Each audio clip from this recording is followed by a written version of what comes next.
This video was brought to you by the TLDR store.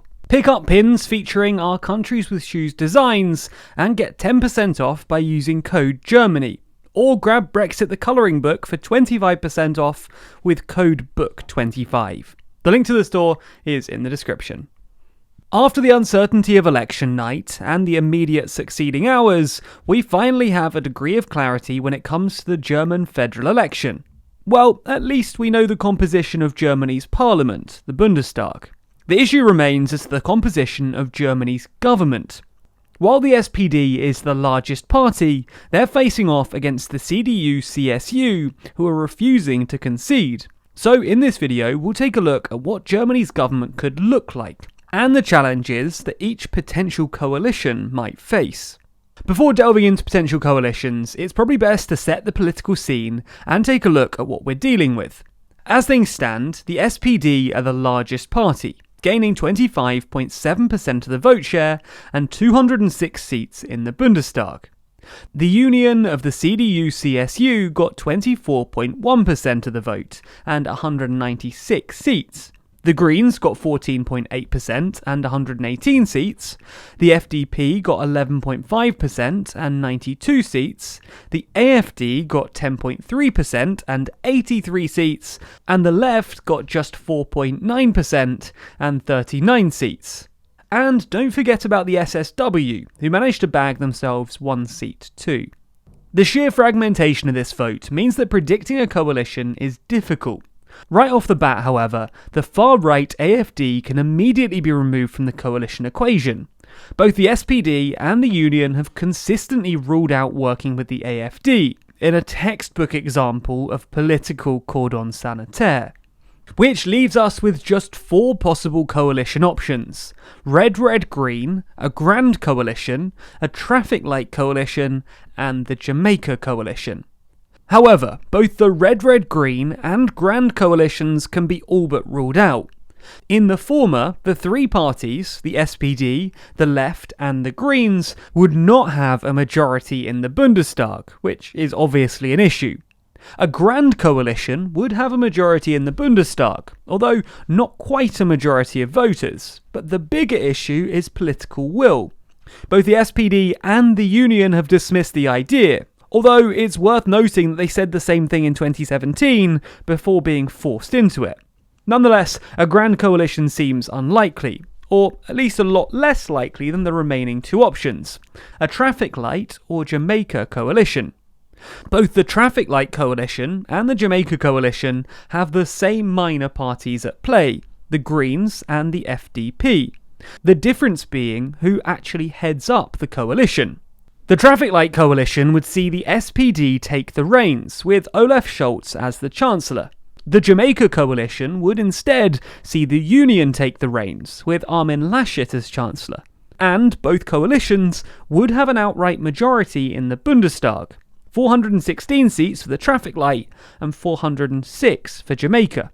So, which coalition will prevail? Well, it is hard to tell. Neither leader has conceded, and the 2 minor parties will pull the political direction of any potential coalition in opposing directions. The Greens are, politically speaking, much closer to the SPD than the Union, while the FDP are much closer to the Union than the SPD. To add to the confusion, there's no automatic right for either party to have a first crack at forming a government. Unlike many other countries, where the largest party tends to be invited to try and formulate a majority first, in Germany, it's up to the parties themselves to formulate a mandate. I.e., the president doesn't give one leader or one party the baton to form a government. They have to fight for it. And both the Greens and FDP have stated that they'll negotiate between themselves first before negotiating with any of the larger parties. The Greens have, however, already made their preference clear: a Traffic Light Coalition, with the Greens co-leader stressing that there's plenty of reason to expect the next government will be a traffic light. And while the FDP continue to favour the right, they haven't ruled out looking to the left. It's also true that Scholz is a lot more popular with the electorate than Laschet. His party got more votes, and he's more personally popular, which could be a factor. According to Politico, exit poll data seems to suggest that nearly half of SPD voters said that they wouldn't have voted for the party if Scholz weren't its Chancellor candidate. For the CDU and Laschet, that was only the case for 10% of the voters. And this favourability is why most commentators expect a traffic light coalition to prevail. But it's not guaranteed for two reasons: political differences and Laschet's weakness. Firstly, a traffic light coalition would have some quite significant policy differences to work out, most notably when it comes to spending. The SPD want to spend heavily, introduce an annual 1% wealth tax, and raise the minimum wage to €12 an hour. The FDP, well, they don't. The FDP are sort of a liberal free market party, and their leader, Christian Lindner, told Reuters before the election that the FDP would not join any government that wanted to increase taxes or soften constitutionally enshrined borrowing limits, but that Black Zero wasn't an aim. Black Zero refers to the desire for the federal government not to run a deficit, i.e. not run up debt. This is why the FDP will lean towards the Christian Democrats. They've got similar fiscal priorities.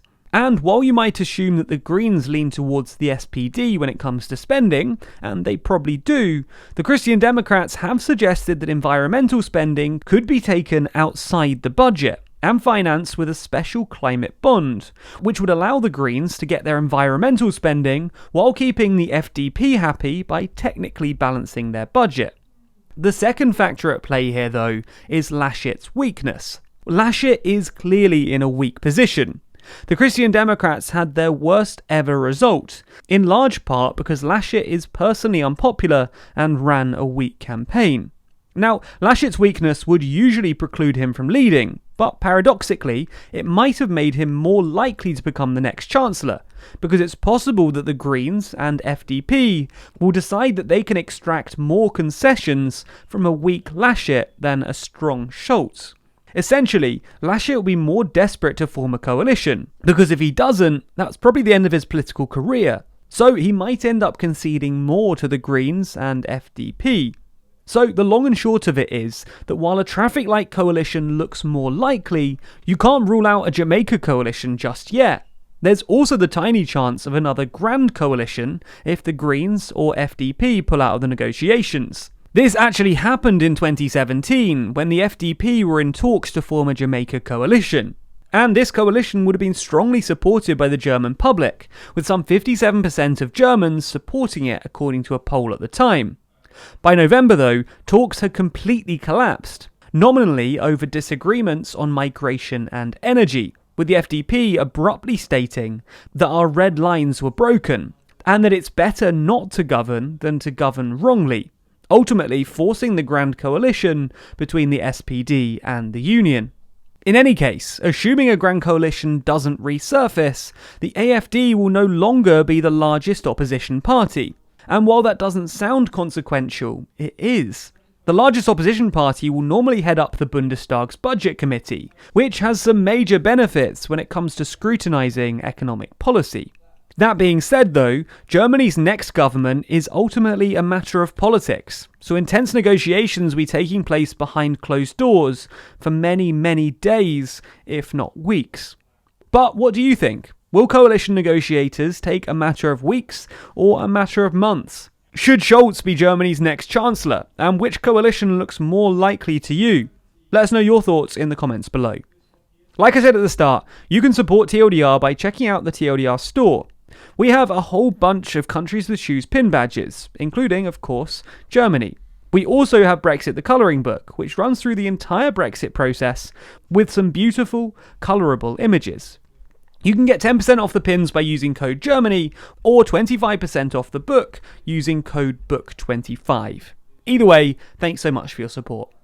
Also, be sure to subscribe to the channel and hit the bell icon to be notified every time we release a new video.